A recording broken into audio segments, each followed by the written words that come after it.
Haleluya, haleluya, haleluya. Niwakurikira ijambo ico yavuze kuri wewe kizoshika. Niwakurikira ijambo ukarishira mu ngiro ico yavuze ku bugingo bwawe kizoshika. Kandi nta handi kizoca mu ijambo giserukire mu bugingo bwawe. Tugomba dusome ijambo ry'Imana.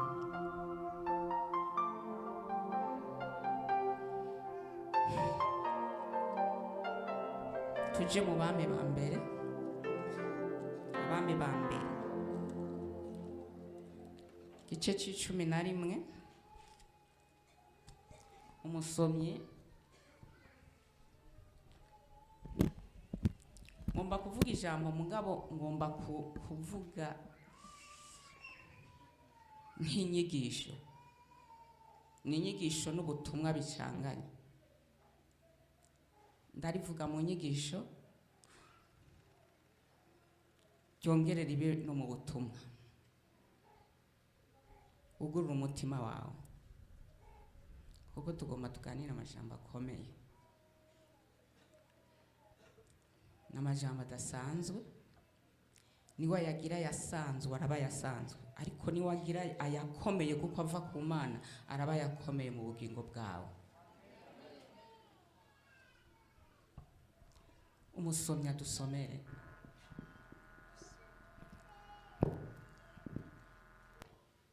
Nsoma amajambo menshi mu bisanzwe mugabo nkayasigura mu majambo make, ariko nabanza dusomera ya mbere. Abami ba mbere igice ca 11. Usome kuva kuri 11 ugere kuri 13. Yes. Abami ba mbere ni igice ni ca 11.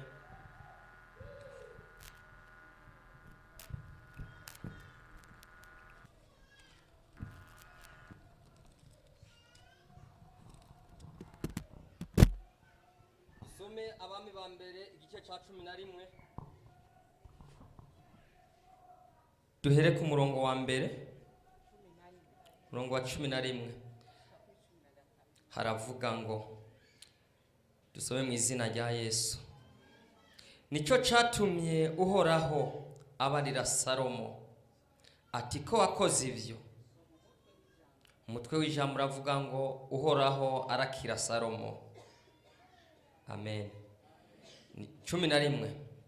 Nico catumye Uhoraho abarira Salomo ati ko wakoze ibyo, ntiwitondere isezerano ryanje n'amabwirizwa yanje nakugeze, sinzogenda ntagushikuye ubwami nkabuha umusavyi wawe.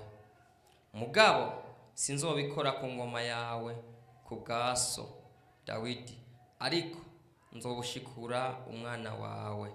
Nawe nyene sinzomushikura ubwami bwose, ariko nzomusigariza umuryango umwe ku bwa Dawidi umusavyi wanje no ku bwa Yerusalemu natoranije. Amen. Komera amashi ijambo ry'Imana. Ndaza gusoma yandi majambo, ariko amajambo nja kuvuga yubakiye kuri iryo jambo. Haleluya, haleluya. Ico yanditse yaracanditse, ico yavuze ntawe uzokivuguruza.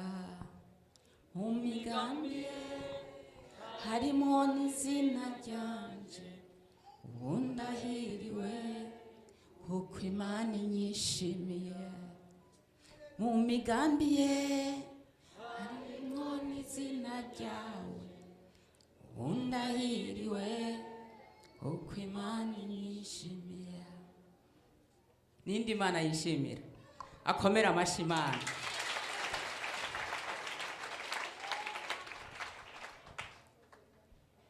Ongera utere haleluya nimba Imana ikwishimira. Haleluya!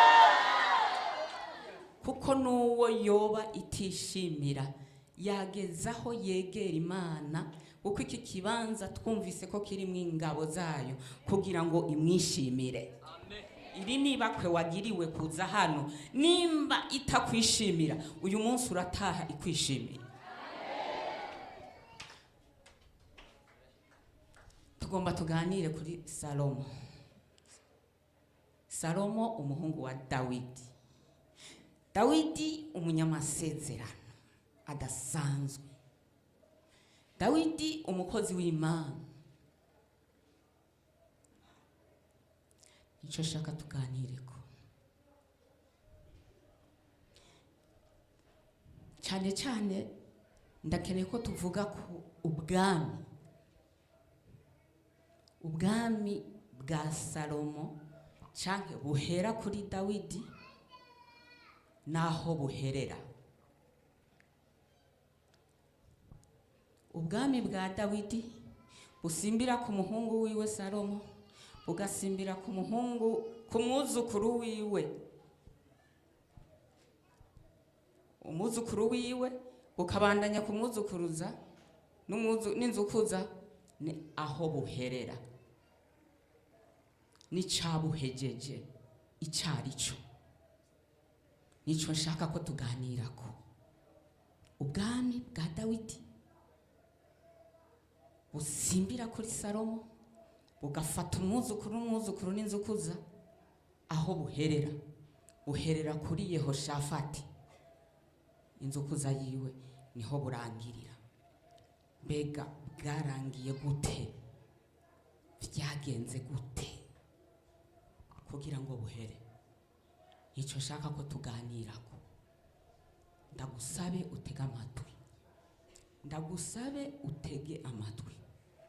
Nasomye kuri Salomo, ntabwo nashatse guhera kuri Dawidi, ariko Dawidi turazi ko ari se wa Salomo, kandi ibyo Salomo yabayemwo ko byakomotse kuri Dawidi se wiwe.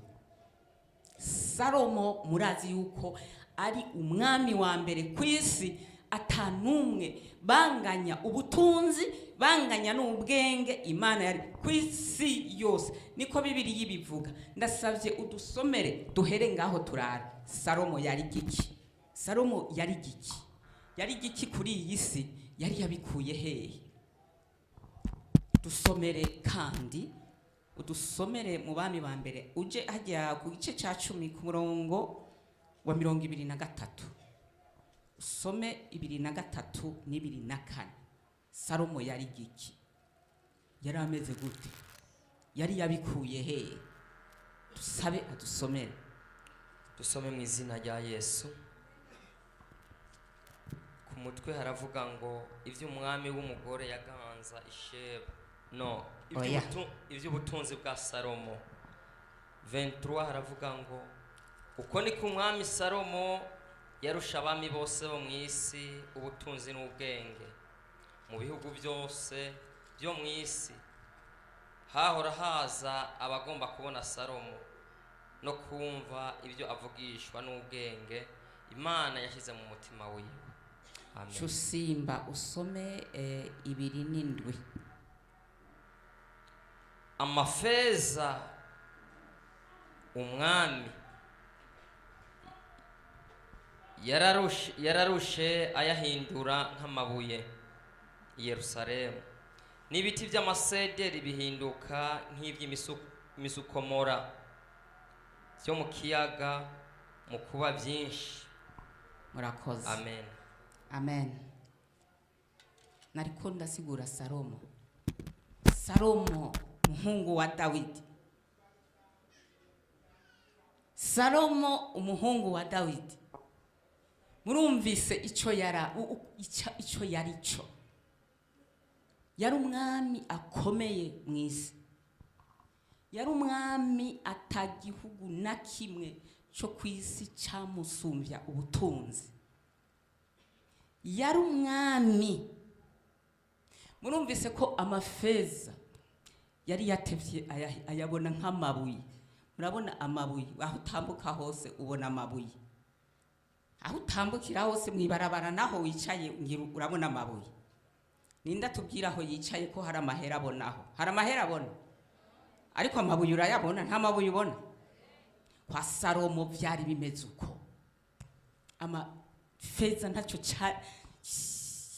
uca wumva ko yagenda amuzaniye kwibagira icyo yavuganye n'Imana.